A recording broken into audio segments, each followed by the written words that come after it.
Bonjour à tous, très heureux de vous retrouver pour cette deuxième partie sur le chapitre de la dérivation. Nous verrons dans cette vidéo qu'est-ce qu'une fonction dérivée sur un intervalle i précis et donc bien sûr la définition de cette fonction dérivée, la dérivée des fonctions usuelles, c'est-à-dire les fonctions qu'on retrouvera fréquemment, donc fonctions usuelles, à l'aide d'une rédaction type qu'on verra à travers un exemple, et de même la dérivée des opérations et les opérations sur ces dérivées en particulier avec l'aide d'une rédaction type et à travers un exemple. C'est parti. Alors, la définition d'une fonction dérivée sur l'intervalle i. On va la lire. Soit f, une fonction définie sur un intervalle i, pourtant c'est simple, on dit que f est dérivable sur i si elle est dérivable en tout réel x de i. En gros, ça veut dire que si tous mes réels x peuvent être dérivés, alors du coup on dit que f est dérivable sur i. Dans ce cas-là, la fonction qui a tout réel x de i associe le nombre dérivé de f en x est appelée fonction dérivée de f et se note f'. Donc en gros, f', si vous voulez, c'est une autre fonction qui est complètement indépendante de f, mais bon, il y a quand même un lien entre les deux, parce que dans la mesure où en fait, où f vérifie l'intervalle i, eh bien f' vérifiera aussi cet intervalle i en particulier. Pour mieux comprendre ce concept, parce que c'est un peu nouveau, je vous invite, du coup, on va faire la ROC juste après là, et ceux qui ne veulent pas voir la ROC ou comprendre ce qu'est une fonction dérivée, ou si vous avez déjà compris à quoi ça sert, n'hésitez pas à sauter à travers les timestamps que je mets justement dans la barre de progression. La ROC numéro 4. Alors, on va démontrer que pour tout x appartenant à R, on a f' de x est égal à 2x. Donc, f', vous l'avez déjà rencontré, hein, c'est le nombre dérivé. Sauf que là, cette fois-ci, on ne va pas parler de nombre dérivé, mais on va parler de fonction dérivée. Donc, du coup, je vais d'abord démontrer que pour tout x appartenant à R, on a f' de x est égal à 2x, avec, bien sûr, f de x est égal à x carré. J'ai oublié de le préciser, hein. Donc, c'est important. Alors, donc, du coup, qu'est-ce que j'écris en premier? Soit la fonction carré définie sur R, bah oui, toujours définie sur R par f de x est égal à x carré, A sera égal, enfin ça appartient à R, et H est non nul. Donc A, à quoi il sert, vous allez voir à quoi il sert. Bah ça, les plus perspicaces d'entre vous sauront du coup à quoi il sert, ou à quoi il correspond du moins. Donc on écrit là, si on veut déterminer le nombre dérivé, donc c'est ce qu'on essaie de faire, hein, on va déterminer le nombre dérivé de notre fonction. Eh bien, il me faut d'abord que je détermine le taux d'accroissement, logiquement. Donc le taux d'accroissement, qu'est-ce qu'il nous dit? Donc il nous dit f de A plus H moins f de A divisé par H. Ça, c'est la formule de base. Et c'est pour ça que je t'ai dit que A appartient à R. Et c'est pour ça qu'il n'apparaît pas de nulle part, hein. Donc là, du coup, je vais passer par la fonction au carré. Donc A plus H, le tout au carré, moins A au carré, divisé par H. Je fais donc mon identité remarquable en développant. Donc A carré plus 2AH plus plus H au carré, pardon. Plus h au carré, moins a au carré, là aussi. Donc là, les deux a au carré vont s'en aller. Pardon, j'ai oublié de mettre le carré. Ils vont s'en aller, donc je vais les annuler, parce que a au carré moins a au carré, ça me donne tout simplement 0. Donc je me retrouve avec 2ah plus h au carré. Et là, qu'est-ce que je fais? Eh bien, je factorise par h. Donc h, facteur de 2a plus h, me donne donc h. Et là, bien sûr, je simplifie, ce qui me donne juste tout simplement 2a plus h. Et je me retrouve avec ça. Mais qu'est-ce que je fais de ça?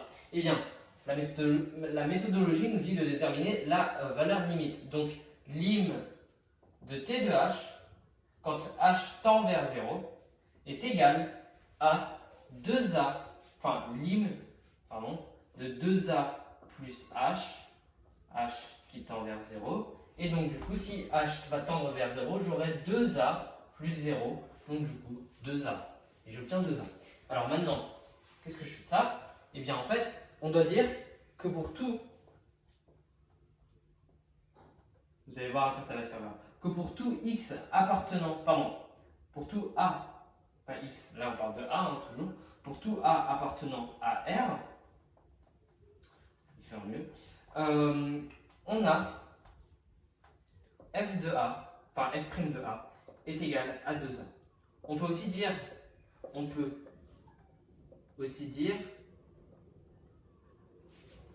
que pour tout R, pour tout x, pardon, que pour tout x appartenant à R, on a f de x pardon, f' de x est égal à 2x. Parce que souvenez-vous que dans le cours, on avait dit aussi que x est égal à a. Mais là, on ne peut pas juste dire que x est égal à a. C'est trop... on ne peut pas le dire. Donc on est obligé d'écrire toute cette phrase pour tout a appartenant à R. On a donc f' de a et tadadada, et pour tout x, et voilà. Donc du coup, ce qui nous mène à dire que la fonction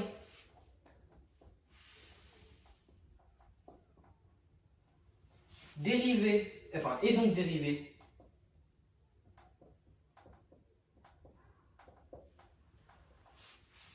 pour tout x, ou pour tout réel x, donc elle est dérivée, ou dérivable, je pense que c'est plus... Oui, dérivable, pardon, pas dérivée, mais c'est la même chose il me semble, hein. Dérivable sur R, enfin en R, plutôt pas sur R, en R. Et donc là je vais à la ligne et je dis que la fonction f, dérivée, dérivée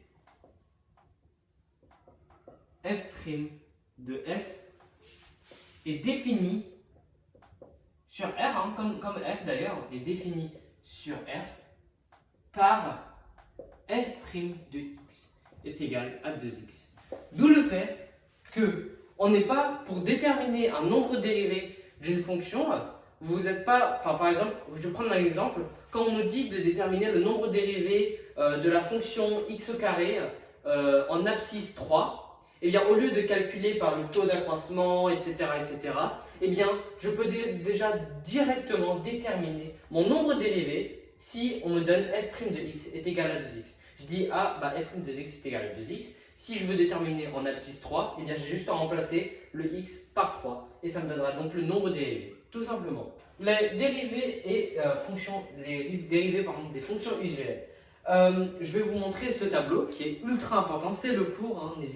N'hésitez pas à prendre une capture d'écran ou bien l'observer si vous en avez besoin. En gros, on a mis d'un côté tout ce qui était les fonctions usuelles. Donc les fonctions usuelles, c'est celles qui ressortiront le plus souvent. Vous aurez, c'est tous les types de fonctions hein, si vous voulez. Sauf bien sûr, on n'a pas mis la fonction valeur absolue, mais bon, ça c'est un autre cas.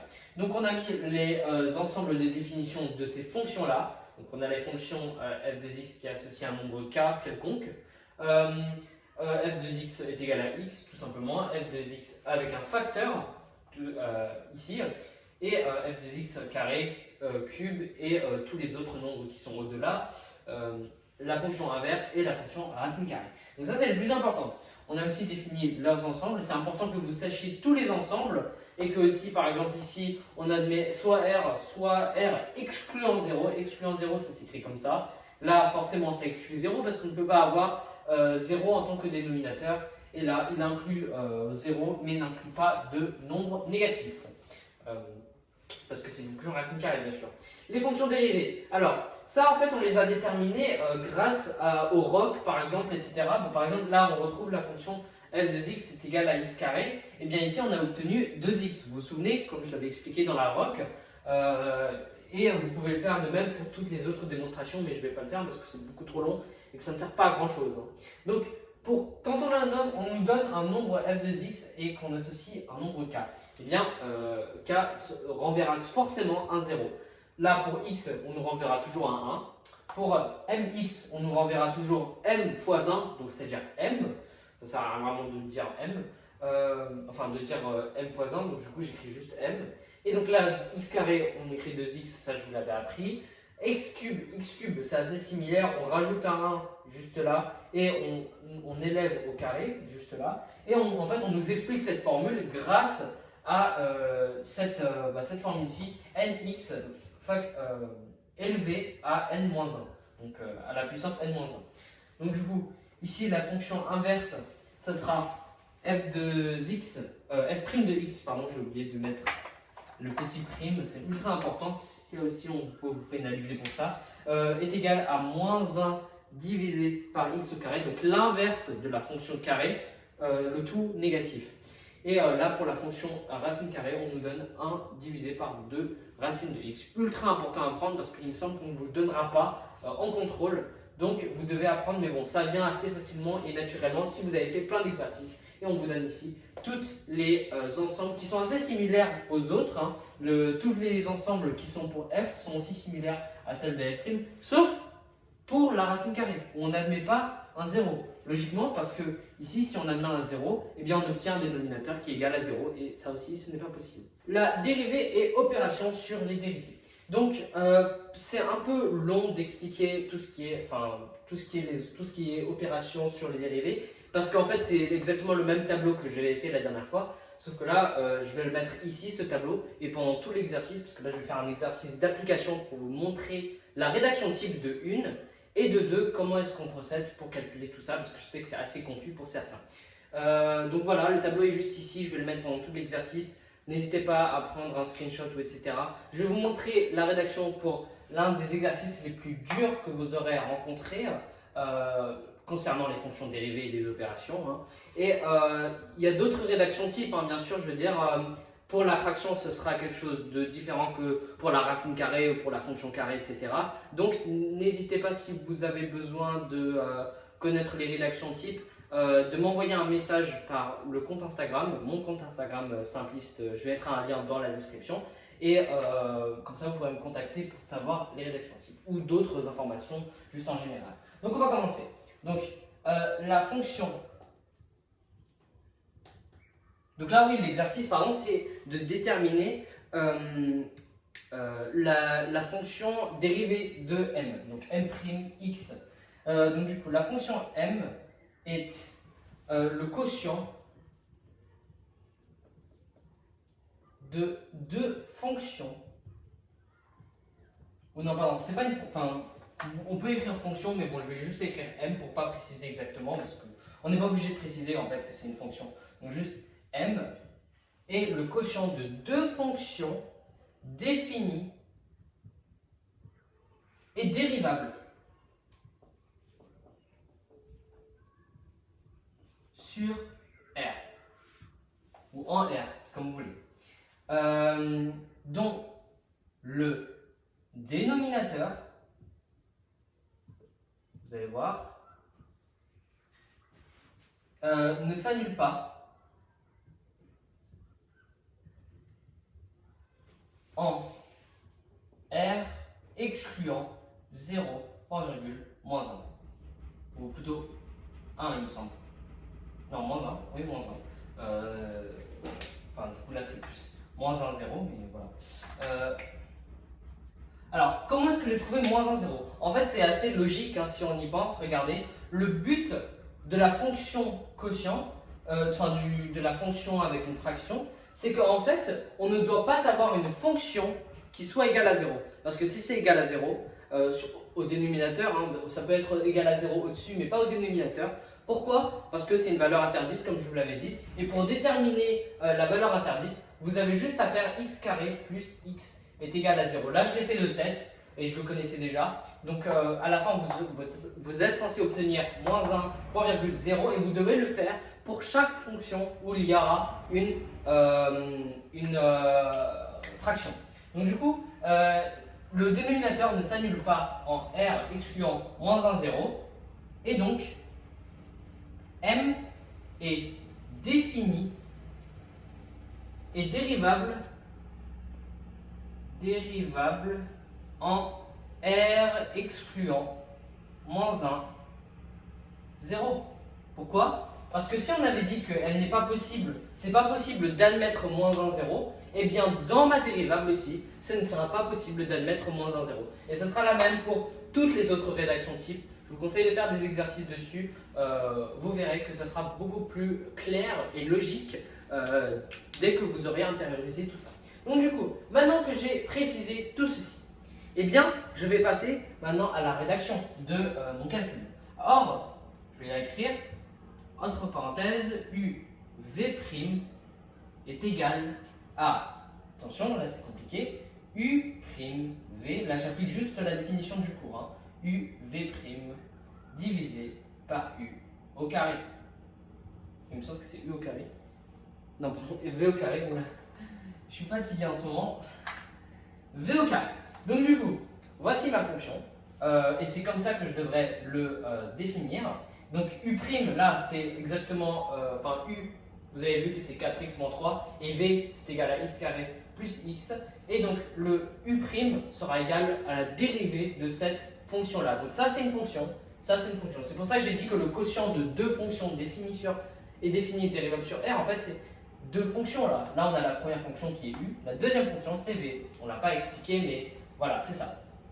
Donc ici maintenant, je mets avec et je précise à quoi correspond U et V. Donc là on a U de x pardon, qui est égal à 4x moins 3 et U' de x, selon le cours que j'avais vu la dernière fois, j'avais expliqué avec le tableau, souvenez-vous, U' de x c'est égal à 4. Pourquoi? Parce que ici x renvoie un seul 1, donc c'est mx, quand on a f de x est égal à mx, bah f' de x est égal à m. Donc là, du coup, j'obtiens juste 4.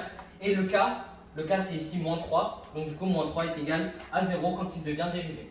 Donc, maintenant, je vais faire la même chose pour v. Et v de x est égal à x carré plus x. Donc v' de x est égal à 2x plus 1. Pardon. 2x plus 1. Donc on a 2x plus 1 juste là. Et maintenant, je calcule le tout, enfin je mets tout ça à la fraction avec les nombres que je connais maintenant. Donc f' ou m', pardon, c'est pas f', c'est f', m', pas f', je m'emmène. M' de x est égal à tout ceci. Et n'oubliez pas de mettre les parenthèses, parce que si vous ne mettez pas les parenthèses, pour les bons nombres, pour les trucs avec différentes opérations dedans, vous allez clairement vous emmêler les pinceaux et votre rédaction sera fausse de toute façon. Donc x carré plus x moins u ici. Bon, u il est là, donc 4x moins 3 facteur de v' qui est donc 2x plus 1. 2x plus 1. Et donc là, je le mets entre crochets parce que aussi il y a mon moins qui est juste devant, donc il faudra faire attention à la priorité. Et donc v carré ici qui est donc égal à x carré plus x. Donc là, voilà. Et donc, du coup, là, je continue à développer, je calcule le tout. Donc du coup, je me retrouve avec 4x carré plus 4x moins, là, j'ai mon double distributivité, pardon, j'ai oublié de mettre la parenthèse ici, c'est double distributivité. Donc là, 4x, ça me deviendra 4x fois 2x, ça me deviendra 8x carré. 4x fois 1, ça me fera plus 4x, moins 6x, moins 3, le tout entre parenthèses, toujours parce qu'on a la priorité du moins qui est juste là, et le tout toujours au carré. En fait, ça, tout ce qui est au dénominateur, on ne développe jamais. Je vais le mettre ici, on ne le développe jamais. C'est ultra important que vous ne le développiez pas. Ne pas développer. Pourquoi? Parce que ça doit forcément s'écrire sous cette forme-là. On ne peut pas la développer. Sauf si votre professeur vous demande de le développer. Mais en temps normal, on ne développe jamais. Donc du coup, 4x carré plus 4x moins, là, le 8x carré il ne change pas, là ça deviendra moins 2x, et donc du coup ça me fera moins 8x plus 2x plus 3. Là j'ai sauté quelques étapes. Et donc là, pour aller beaucoup plus vite, hein, vous vous en doutez bien, ça c'est un peu programme troisième. Et donc là, 4x carré plus 4x, le moins 8x, je le retrouve de ce côté-là, donc ça me fera moins 4x carré plus 6x, je les rejoins les deux en fait, on rejoint toujours les mêmes trucs, et plus 3. Et donc là, ça me donne x carré plus x le tout au carré. Et donc, voici ma fonction dérivée. Il me semble, si je regarde bien, j'ai bien obtenu ce résultat-là. Oui, voilà. Donc, j'obtiens donc ce résultat-là. Et il me semble qu'il n'y a pas besoin de phrase-réponse. Et voici donc la rédaction type. Vous pouvez la regarder, prendre un screenshot ou bien l'intérioriser. Voici la réponse. Et c'est assez complexe comme exercice, mais je pense que j'imagine que dès que vous avez compris la logique de tout ça, ça devrait être assez simple. C'est la fin de cette vidéo, j'espère que vous l'auriez appréciée. Si vous pensez qu'il y aurait dû y avoir un peu plus de contenu, parce que je sais que je n'ai pas couvert l'entièreté des rédactions types et l'entièreté des capacités, n'hésitez pas à me le faire savoir dans les commentaires ou sur mon compte Instagram ou me contacter directement en message privé. J'en serais ravi et puis je pourrais possiblement poster une autre vidéo sur un approfondissement de ces capacités. Sur ce, je vous souhaite de bonnes révisions et à la prochaine.